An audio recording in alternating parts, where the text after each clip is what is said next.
మేడిపల్లిలో సంచలనం సృష్టించిన స్వాతి హత్య కేసును జాతీయ మహిళా కమిషన్ సుమోటోగా తీసుకుంది. కేసుకు సంబంధించి పూర్తి వివరాలు అందించాలని ఆదేశించింది. ఇప్పటికే నిందితుడు మహేందర్ రెడ్డిని అరెస్ట్ చేసి రిమాండ్కి తరలించారు. మరోవైపు అతన్ని కస్టడీలోకి తీసుకుని విచారించనున్నారు. ఇటు ఇప్పటికే స్వాతి శరీర భాగాలు దొరకకపోవడంతో ఆ కోణంలో గాలింపు చర్యలు చేపట్టారు.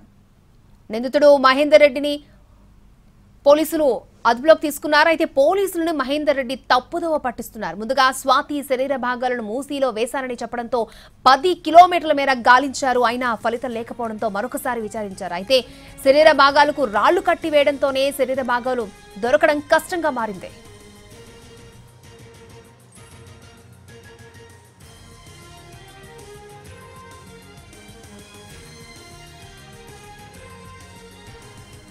మేడిపల్లిలో సంచలనం సృష్టించిన స్వాతి హత్య కేసును జాతీయ మహిళా కమిషన్ సుమోటోగా తీసుకుంది. రైట్, పూర్తి వివరాలు మా ప్రతినిధి రవి లైవ్ లో అందించడానికి సిద్ధంగా ఉన్నారు. రవి, మేడిపల్లిలో దారుణ హత్యకు గురైన స్వాతి కేసును జాతీయ మహిళా కమిషన్ సుమోటోగా స్వీకరించింది. ఈ కేసుకు సంబంధించి పూర్తి వివరాలు అందించాలని డీజీపీతో పాటు రాచకొండ సిపిని కూడా ఆదేశించింది. అయితే పోలీసులు ఇప్పటికే మేడిపల్లి పోలీసులు ఎవరైతే హత్య చేశారో స్వాతి భర్త మహేందర్ రెడ్డిని అదుపులోకి తీసుకున్నారు, రిమాండ్కు కూడా తరలించారు. తనను అదుపులోకి తీసుకున్నటువంటి టైంలో, తనను క్వశ్చన్ చేస్తున్నటువంటి టైంలో పోలీసులను కూడా మహేందర్ రెడ్డి తప్పుదోవ పట్టించినట్లుగా గుర్తించారు. ముందుగా తను భార్య మిస్ అయ్యింది అని చెప్పి కంప్లైంట్ ఇవ్వడానికి తన బావతో కలిసి వచ్చాడు. ఆ టైంలో తను పొంతనలేని సమాధానాలు చెప్పడంతో పోలీసులు గట్టిగా అడిగారు. దాంతో తనే భార్యను హత్య చేసినట్లుగా ఒప్పుకున్నాడు. శరీర భాగాలను కట్ చేసి మూసీలో పారవేసినట్లుగా చెప్పాడు.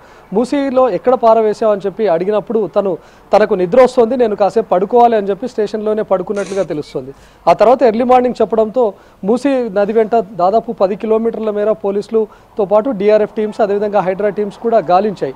అయినప్పటికీ ఆచూకీ దొరకలేదు.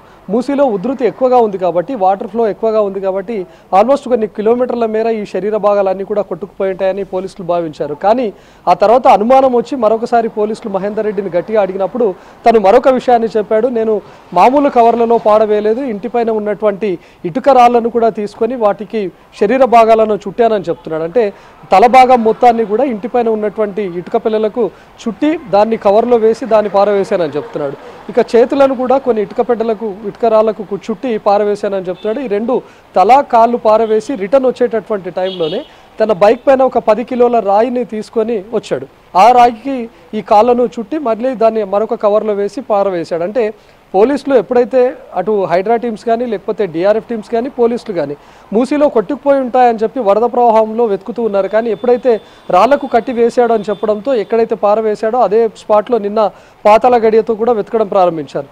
అక్కడ కూడా నిన్న ఆల్మోస్ట్ 10 గంటల పాటు వెతికినా కూడా ఎలాంటి ఆచూకీ కూడా లభ్యమవ్వలేదు. తల కానీ కాళ్ళు కానీ చేతులు కానీ ఏవి కూడా కనీస చిన్న ఆనవాళ్ళు కూడా లభ్యమవ్వలేదు. దీంతో మహేందర్ రెడ్డిని కస్టడీలోకి తీసుకొని విచారించాలని చూస్తున్నారు. నిజంగానే మూసీలో పారవేశాడా లేదా తను ఎక్కడ మరో చోట పారవేసి మూసీలో పారవేశానని చెప్పి పోలీసులను తప్పుదోవ పట్టించే ప్రయత్నం చేస్తున్నాడా అనే కోణంలో కూడా పోలీసులు అనుమానిస్తున్నారు. కాబట్టి ఆల్రెడీ రిమాండ్ ఖైదీగా ఉన్నటువంటి మహేందర్ రెడ్డిని పోలీసులు అదుపులోకి తీసుకొని కస్టడీలోకి తీసుకొని మరోసారి విచారిస్తే కానీ నిజంగా తను ముక్కలు చేసి ఎక్కడెక్కడ పారవేశాడు, తాను చెప్తున్నటువంటి విధంగా కాళ్ళు ఒకసారి చేతులు ఒకసారి అదేవిధంగా తల భాగాన్ని ఒకసారి పారవేశాడా లేకపోతే 3 భాగాలను కూడా వేరువేరు భాగాల్లో పారవేశాడా, తాను చెప్తున్నటువంటి విధంగా మూసీలో కాకుండా మరొక చోట ఎక్కడైనా పారవేశాడా అనే దానిపైన కూడా పూర్తి క్లారిటీ రావాలి అంటే మహేందర్ రెడ్డిని కస్టడీలోకి తీసుకొని విచారించే అవకాశం ఉంది.